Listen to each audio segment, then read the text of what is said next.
very warm welcome to these tutorials, which will empower you to play elementary music expressively and fluently.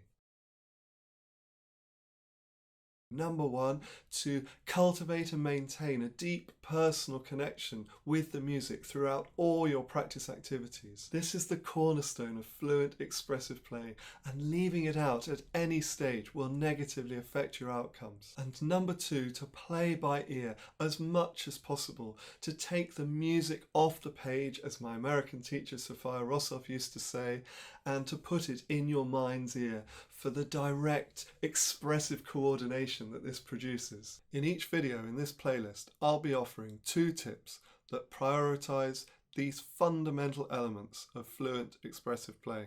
Do please check out the other videos in this playlist as they form a series and complement each other. And do please visit pianoportals.com, where you can find out more about the joyful, holistic approach to piano technique underpinning the advice I'm giving here.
Please note that I'm demonstrating these activities having already grown to know and love the musical sounds of these pieces in detail. That's why I don't have the score in front of me, but I would of course start with the score or with a recording or with both if I don't actually know the music yet. In the case of this gorgeous lullaby by Stanford, who's more well known for his choral music than piano pieces, I'm going to draw your attention simply to a couple of the activities tools that I've already introduced, namely baseline and spot the difference.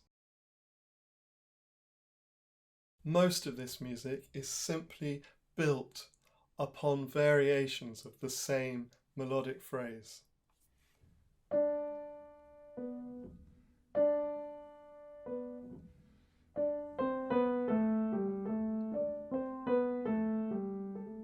Even that is the same thing twice and then the same thing twice. So within the phrases there's repetition. And that's good news if you want to get to know this music assuredly, fluently, expressively, meaningfully, right from the outset. Because it's just about noticing how the phrases shift and by how far, and what that brings to the table emotionally. So the second main phrase, it actually starts with the same tune as the beginning, but in a different place, a third lower, 3 notes lower in the scale. It's also marked PP. Now, I highly recommend that you take into consideration the dynamics on the page at the outset when you're getting to know this music or any music. Don't just leave that as something you can add on, an extra in the future sometime. Don't just get to know the notes first. You want to get to know the music. You want to put the music in your ears and the flow of it in your body and allow your torso to respond to that. And the dynamics are your friends in this respect. They help you to remember not just the notes or the sound of the notes, but also their feeling, their inflection, their tone of voice, which is incredibly powerful when you want to get to know unfamiliar music and then remember it in future.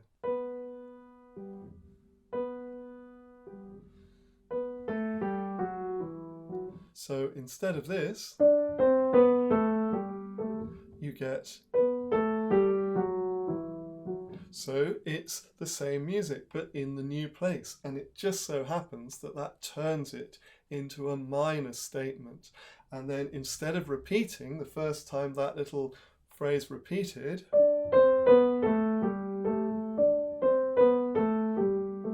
the second time, you get one statement, and then it just falls those 3 pitches just to kind of finish off the section.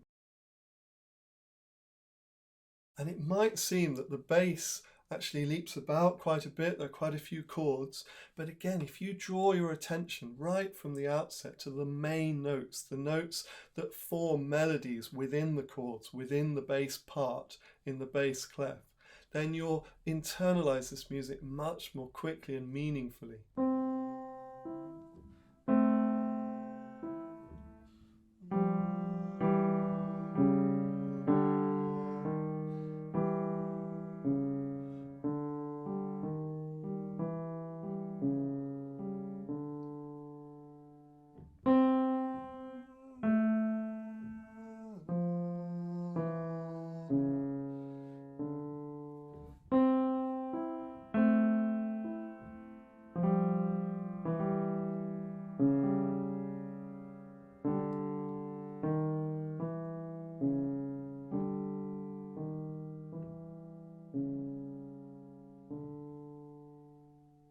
Piano Portals is a truly holistic approach, and given that, I can only go so far into it with these little snippets of advice. In these tutorials, I'm starting where I would always recommend that you start, with principles 1 and 2 of 7 from Piano Portals, which is first, to connect deeply and personally with the music at all stages and throughout all activities, and number 2, to play by ear as much as possible. Piano Portals is about meeting you where you are, not doing a load of unnecessary activities for the sake of it, but becoming the expert over time on your own playing coordination, leaving things well alone if they're already working fine, but bring your increasing self-awareness to elements of your coordination that may require freeing up or integrating further. So there may be subtle refinements in the rest of your playing coordination that could